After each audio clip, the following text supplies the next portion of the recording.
பொங்கல் என்றாலே நம் அனைவருக்கும் ஜல்லிக்கட்டு போட்டிகள் தான் நினைவுக்கு வரும். அந்த அளவுக்கு ஜல்லிக்கட்டும் பொங்கல் பண்டிகையும் தமிழர் வாழ்க்கையில மிக முக்கியமான ஒன்று. அப்படிப்பட்ட ஜல்லிக்கட்டு பற்றிய சுவாரஸ்யமான வரலாற்றை பற்றி இந்த செய்தியில பார்க்கலாம்.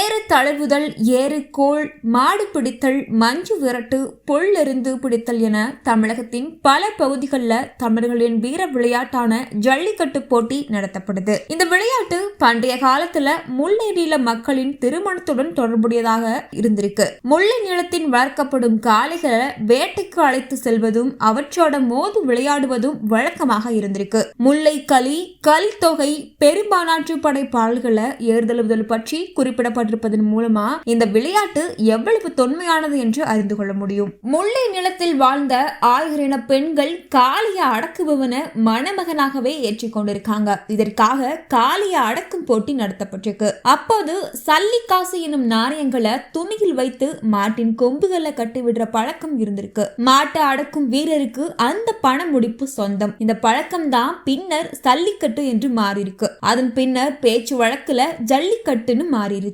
பழந்தமிழ் இலக்கியங்கள், சிந்து சமவெளி நாகரிகத்திலும் ஜல்லிக்கட்டு விளையாட்டு இருந்ததற்கான சான்றுகள் இருக்கு. கிமு 2000 ஆண்டு அளவிலேயே ஏறு தழுவுதல் வழக்கத்தில் இருந்ததாக பல வரலாற்று ஆய்வாளர்கள் தெரிவிக்கிறாங்க. டெல்லியில் உள்ள தேசிய கண்காட்சியில் சிந்து சமவெளி சார்ந்த முத்திரை ஒன்றில் ஒரு காளை உருவமும் அதை அடக்க முயலும் வீரரை அந்த காளை தூக்கு எறிவதும் போன்ற காட்சி சித்தரிக்கப்பட்டிருக்கு.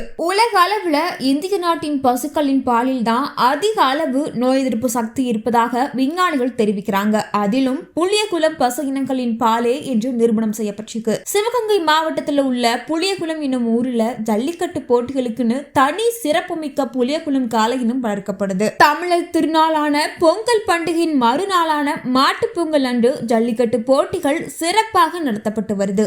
ஜல்லிக்கட்டு என்றாலே மதுரை தான் என்று கூறும் அளவுக்கு அங்குதான் ஜல்லிக்கட்டு போட்டிகள் அதிகமா நடைபெறுது. அலங்காநல்லூர், பாலமேடு, அவரியாபுரம், பேரையூர் போன்ற இடங்களில் நடைபெறும் ஜல்லிக்கட்டு போட்டிகள் உலக பிரசித்தி பெற்றவை. சிவகங்கை மாவட்டம் சீராவயல், அரளிப்பாறை, சிங்கம்புணரி, புதூர் போன்ற இடங்களிலும், புதுக்கோட்டை மாவட்டம் நார்த்தாமலை போன்ற இடங்களிலும் ஜல்லிக்கட்டு போட்டி நடைபெறும். இந்த ஜல்லிக்கட்டு விளையாட்டு கிராமங்களில் சிறு தெய்வங்களின் வழிபாட்டு நம்பிக்கை உடனும் தொடர்புடையது. அம்மை போன்ற கொடிய நோய் பரவிய காலத்திலும் வறட்சி காலத்திலும் தங்கள் குறையை போக்கினால் ஜல்லிக்காடு நடத்துகிறோம்னு வேண்டுதல் செய்தும் ஜல்லிக்கட்டு போட்டிகள் நடத்தப்பட்டிருக்கு. பல 100 ஆண்டுகளாக தமிழர் வீரத்தை பறைசாற்றும் ஜல்லிக்கட்டு விளையாட்டை இன்னும் பல 100 ஆண்டுகள் பேணி காக்க வேண்டும் என்பதே அனைவரின் எதிர்பார்ப்பாக உள்ளது.